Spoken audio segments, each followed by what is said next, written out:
So today I'll be attempting to remove my rear bumper on my Toyota Rav4. This is 2016 Toyota Rav4. I think the body started from 2013 and all the way until 2019 body. So what actually happened was, if you can see, my sensor is gone from that hole in that position. So what happened was, the sensor looks like that. I came out of the shop one evening and someone had scratched my car. You can see the red marks on the car, and someone has scratched, maybe backing out with a red car, and they had hit my sensor, knocked it off. You can see the sensor is inside the hole. It fell inside. I don't know if you can really see that, but the sensor is right inside, fell inside. So when I put on the car, everything was going crazy. So he told me to go to a dealer. I've checked online and it seems like I'll probably be spending a lot, even asking a dealer to take a look at it. So I'm attempting to take off the rear bumper, and I'll get to that sensor and see if I can rescue it. Maybe put some glue around the holder, try to put it back. But if I can't, then I'll order a new sensor by myself from eBay or somewhere, and I'll fit it in myself. So getting this off, first there are some screws you need to take off. I just opened the boot. There are some screws you need to take off, and there are some clips. Main important ones, this screw right here, this one, take that off. The next one would be this one on this side, take that one off as well. Then on this side there are two screws here around the corner of the wheel. So this one you take off. I've taken that one off. So take those two off, do the same to the other side, and then right underneath, to kind of go down, so you can see, pointing at. So right underneath, just right there, there's that screw. Take that one off. It's a 10 mil. Use a socket or use a screwdriver, get it off. You see, right at the bottom of the car, just there near the wheel. Okay, so you take those three screws off on this side and on that side the wheel as well, and then underneath the car, underneath the rear bumper, just go down, you find these clips. I've taken them off. There are 6 of them, 3 and 3. And where have they come from? Right here. So underneath the car, there's this panel here, and if you look in there in the panel, sorry about the video. That's one position, that's another position, and that's the last position there for those 3, where it's written 9 arrow. Yeah, then here 9L, you see 9L written there. You have to take those 3 off again, and that will be that one, and that one. See, so it's like a flappy panel in 3 clusters. Don't take this one off. You see that one, don't take that off. Take the one inside, further in, 1 and 2 on this one, this panel here, 2, and the last one, 3. So there you go. Those are what you need to take off on the 9L and the 9 arrow, 3 and 3. They are like clips. They're like this one, you see. So what I did was, normally there's a special tool for doing this, but because I haven't got the tool, I've just used the flat screwdriver. So that's my flat screwdriver here, and what I've done was I put the screwdriver like so here, and I just wiggle it a bit, wiggle it in there in that hole, wiggle it a bit. Be careful so you don't break it. Go in the other side, try to wiggle it a bit, and then it pops out. When it pops out, it looks something like this. Yeah, then you pull it out. 6 of them, take them off. So do the 3 screws on that side of the wheel, do the 3 on this side, and do these 3 from the 9L, do the 3 from the 9 arrow, and do this one here and that one there, and you'll probably be able to get to it. You can see my sensor is in there, in the corner, just falling in there. So I'll rescue everything. But when you get this off, remember you need to loosen the connection to the sensor. There's a cable that comes to the sensor with a plug, and that's around here, the left side wheel. You'll find that. So it's, you can see the cable, you can just barely see there's a cable there behind the wheel. There's a cable, you see that cable running horizontally behind the wheel. That's the cable. It goes to a plug in this mount here. So when I take the back bump, this corner off, the rear bumper, and this around this corner, I'll make sure I unplug that before I continue. So I'll stop the video now, continue in a bit. Right, so once you get those screws off, like I mentioned, you can get the bumper off. As you can see, my bumper is on the floor already. I've taken it off. Basically, once you get the bumper freed, you just have to pry it off these clips. You see these areas, you just clipped in there, you just pull it out and just help it to get out of that corner. You can see my impact bar right there. Toyota impact bar. So yeah, so you get the bumper out. So as I was showing you before, the 3 clips go in that piece and also in that piece. You can see the cable that connects the sensors. You can disconnect it from here, just, you know, the normal way of using a screwdriver to choke in there and a flat screwdriver and pop it out. You could, but I discovered I could reach the sensor I was after, which is down there, that sensor. I could get to that sensor without taking off that cable, so I've just supported the bumper on the floor using a piece of equipment, just a jack, just put it on the floor, just about anything to give it some height, so it's not straining that cable in the corner. So that's my sensor there. You can see the sensor is totally damaged. There is no way I would be able to use that sensor again, so I'm just gonna take a screwdriver, pop it in there, that corner, pry it open and unclip the sensor. Then I'll take the sensor, it's got some markings on it. I'll take it out and check it up and see what I can purchase online. And once I get that, I bring it back. It's plug and play. Once I put it back in, job done.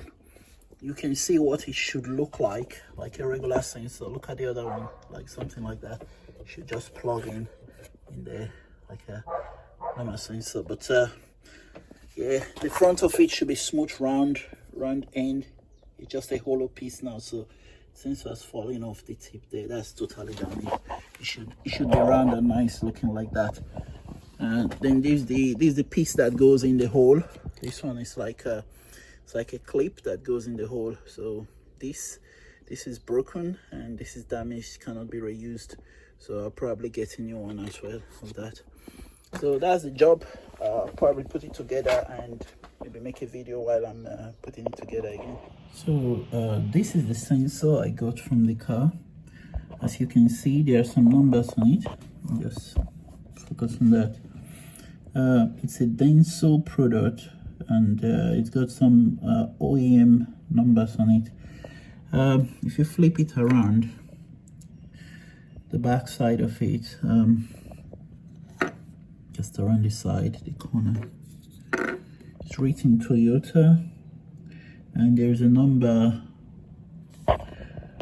12100, Toyota 48960, and there's Japan on it. So that's what it looks like. So that's what you probably should be looking out for. But I discovered that you cannot find that exact number online. I went on eBay, tried to find it. Maybe from Toyota dealer you'll be able to get it. As you can see, the sensor is damaged. It's pretty broken. Can't use it anymore. So I've got another one from eBay, which I bought really cheap. That's it. If you notice, put them side by side. The one from eBay has got a 1200, but then it's 41782. There's no Toyota written on it, and there's no Japan written on it. Matter of fact, there is no manufacturer written on it. You see, it's pretty plain. So spin it around. It looks pretty much the same in terms of form, and the feet will be the same. So the connection point is a 6-pin there. That's a 6-pin. This is also a 6-pin. So I believe they are both the same. So the only way to find out is to put it in the car, see if it works. If it works, then I know it's the same thing.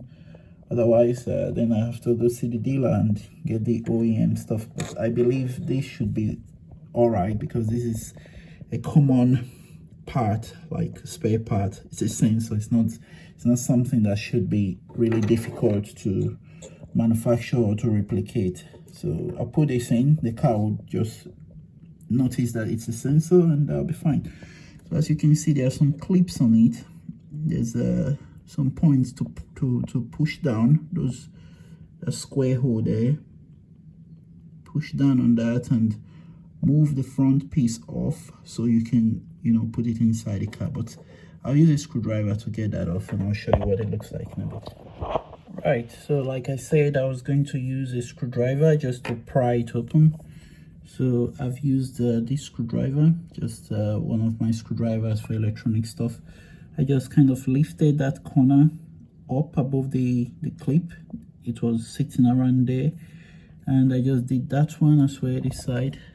So basically did it all around, just push it out, and now you can see I could easily just push that piece off the surface of the other one. Just push it and see it comes apart. So those places there, and if you see all around it, it's like some hook points where that clip goes over, and it slots in that hole. So I just pressed it and just removed it and pulled it off. So now that's the sensor. I think this is the part that's almost stayed on mine. If you can see the comparison, that's the piece. So I'll put this side connected to the cable in the car, and I'll put it through the hole to come out through the hole, and this bit of it will go through inside and from the front, from the outside of the hole, and it would clip in, you know.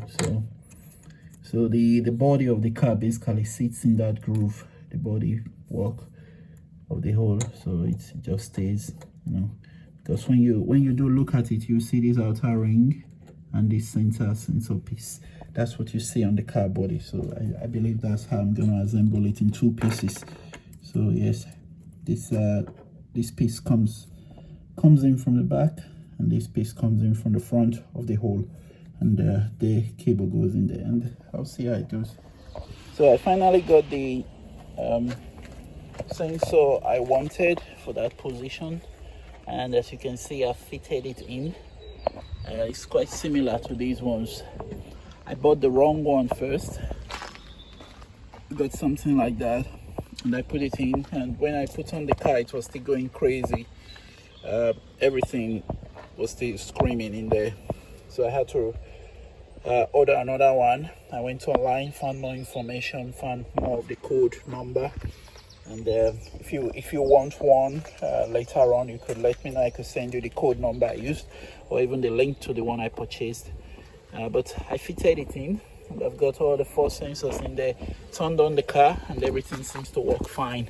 It's no longer beeping. So I've just had to couple these back, put that screw in there.